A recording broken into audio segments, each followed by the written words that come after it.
এক সময় দুজনের মধ্যেই তেমন কোনো সখ্যতা ছিল না, বরং একজন অন্যজনের বিপরীত শিবিরেই অবস্থান করতেন।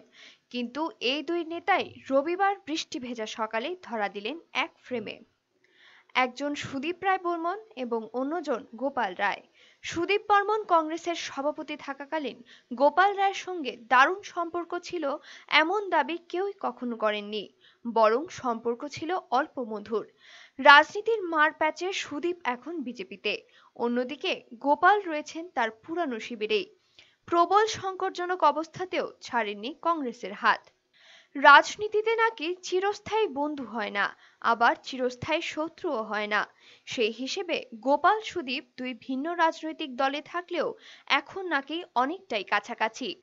কংগ্রেস ভবনে কান পাতলে শোনা যায় এই কথা। সুদীপ সরকারের থেকেও খুব একটা স্বস্তিতে নেই, বরং আগের তুলনায় অনেকটাই একলা। তিনি নাকি সময়ের অপেক্ষায় রয়েছেন আর বালি মাপছেন। রবিবার সুদীপ এবং গোপালকে যেভাবে এক ফ্রেমে দেখা গেল, তাতে সেই আলোচনায় আরো উস্কে দিল। গোপালের কপালে চুমু খেয়ে তাকে বুকে জড়িয়ে ধরে কি বোঝাতে চাইলেন জুনিয়র বর্মন, সে প্রশ্ন উঠেছে রাজনৈতিক আলোচনাতে। নাকি সুদীপ সবার লক্ষ্যে তার পুরনো সহকর্মীদের সঙ্গে মান অভিমান ভুলে নতুন করে গুটি সাজাচ্ছে ঘুরে দাঁড়ানোর জন্য?